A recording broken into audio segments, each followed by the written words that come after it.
केसरकर यांनी मोठा विजय मिळवला. जवळपास आता 20व्या फेरी 40,000 मताधिक्य आहे. भाई काय सांगाल, काय आहे पहिली प्रतिक्रिया?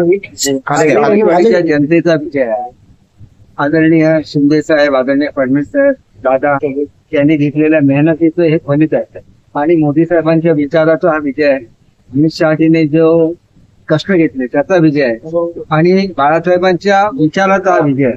कारण आम्ही बाळासाहेबांच्या विचारासाठी महाराष्ट्रामध्ये उभे राहिलो आणि शेवटी जनतेने दाखवून दिलं की बाळासाहेबांचे विचार हे बाळासाहेबांचे विचार आहे आणि ते सोडून कोणी जर सोनिया गांधींना शरण जात असेल तर ते महाराष्ट्राच्या जनतेला मान्य नाही, हे त्यांनी स्पष्टपणे दाखवलं. भाई कोकणात सावंतवाडी विधान होती, मात्र अपक्ष बाजूला राहिले. महाविकास आघाडीच्या उमेदवाराचा आपण दारुण पराभव केलाय, काय? ठीक असतं, कोणाला चिडवण्यात काय अर्थ नाही.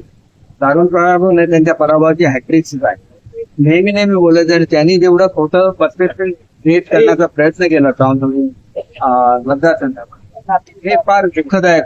माझ्यावर जनता प्रेम करते, जनतेच्या प्रेमाचं हे प्रतीक आहे आणि त्याच्यामुळे सातत्याने खोटा प्रचार केला की लोकांना तो खरा वाटायला हवा. आणि हे ठीक आहे, मुख्यमंत्री साहेब स्वतः आले, त्यांनी सांगितले की ते माझ्यावर किती जबाबदाऱ्या सोपवतात आणि त्याच्यामुळे मी इथे येऊ शकत नाही. परंतु मतदारसंघात न येत असं निवडून येणार महाराष्ट्रामधले जे मोठे उमेदवार आहेत त्याच्यापैकी मी, त्याचं मला आणि ते पूर्णपणे सावंतवाडीच्या नागरिकांना आहे. कारण गृहराज्यमंत्री असताना महाराष्ट्राच्या वेगवेगळ्या भागात फिरायला लागायचं. माझ्या मतदारसंघातल्या लोकांना मी वेळ देऊ शकत नव्हतो, परंतु त्यांना अभिमान होता की आमचा एक प्रतिनिधी हा महाराष्ट्राची काळजी घेतो. आता तसंच होतं, शिक्षण खातं खूप मोठं होतं, मुंबईचं पालकमंत्रीपद होतं आणि त्याच्यामुळे लोक त्याच्यामध्ये आनंद घेतात की आमचा प्रतिनिधी हा एक चांगला प्रतिनिधी आहे आणि ते माझ्या मागे उभे राहतात. आणि म्हणून जे एकमेव असं उदाहरण आहे सावंतवाडी मतदारसंघात संस्कार की जिथं आपला प्रतिनिधी आपण पाठवतो त्यावेळेला तो संपूर्ण राज्याचा होतो आणि त्यांनी राज्याची काळजी घ्यावी अशी भावना जोपासणारे लोक मोजकीच आहेत आणि ती माझ्या मतदारसंघातली लोक आहेत, याचा मला सार्थ अभिमान. कोकणामध्ये महायुतीचे सर्वोच्च अनालिसिस करता की उभाटाला कायमचं एक बॅकफुटवर नेलं गेलं, ते तुम्ही कसं बघताय त्याकडे? मी आताच सांगितलं की हा बाळासाहेबांच्या विचाराचा विजय आहे आणि बाळासाहेबांचे विचार जपण्यामध्ये शिंदे साहेबांनी जी कामगिरी केली ती लोकांना भावली आणि बाळासाहेब म्हणजे साक्षात हिंदुत्वाचं एक प्रतीक होतं आणि ते त्यांचे विचार जोपासण्याचं काम त्यांनी केलं. माझ्या मतदारसंघात बोलायचं झालं तर आदरणीय नारायण राणे साहेबांनी खूप मेहनत घेतली. आदरणीय पालकमंत्र्यांनी 2-3 कोऑर्डिनेशनच्या मीटिंग घेतल्या, सर्व लोकांना कामाला लावले आणि सर्वच कार्यकर्ते दोन्ही पक्ष आहेत, तिन्ही म्हणजे 4ही पक्ष आहेत तसे, पण आमचे 2 पक्ष जरा इथं अधिक प्रबल आहेत. त्याच्यामुळे सेना युतीचे दोन्हीचे कार्यकर्ते, आपले पदाधिकारी आहेत, नगराध्यक्ष असतील, नगरसेवक असतील, जिल्हा परिषदेचे पदाधिकारी असतील, पंचायत समितीचे पदाधिकारी, सर्वच्या सर्व झाडून कामाला लागले आणि चांगला असा विजय हा मिळू शकला.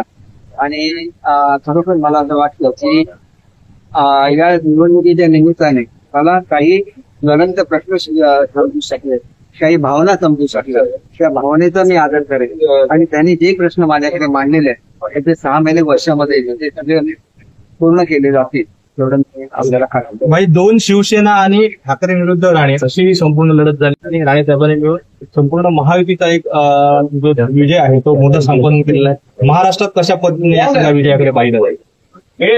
राणे साहेबांचं आणि माझं हे दोघांची मानणारी लोक आहेत माझे आणि त्याच्यामुळे ज्याला आम्ही दोघं एकत्र येतो त्याला निश्चितपणे एक चांगलं वातावरण होतं जे जिल्ह्याच्या हिताचं आहे.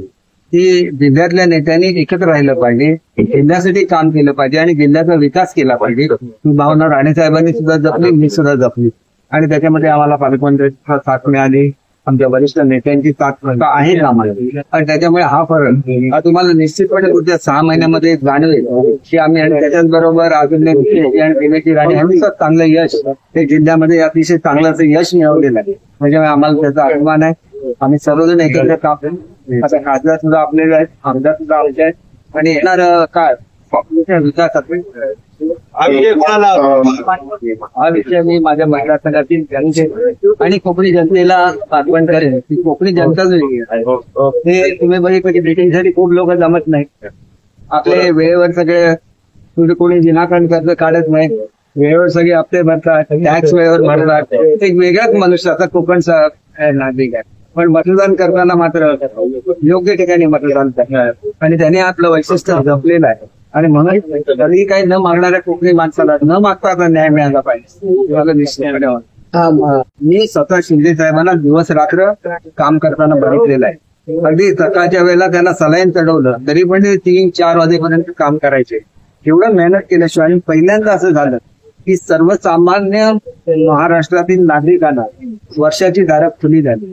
गरीबातला गरीब मनुष्य हा वर्षावर जायला लागला आणि हे वैशिष्ट्य आहे. गरिबांसाठी योजना करत असताना शिंदे साहेब कुठेही मागे राहिले नाही. फडणवीस साहेब आणि शिंदे साहेब ही एक आगळीवेगळी जोडी आहे. दोघांमध्ये परफेक्ट अंडरस्टँडिंग आहे आणि आता दादा सुद्धा येऊन त्याला सामील मिळालेले आहेत आणि त्याच्यामुळे हे तिघेजण मिळून महाराष्ट्राला नव्या उंचीवर नेतील याची मला खात्री आहे. धन्यवाद.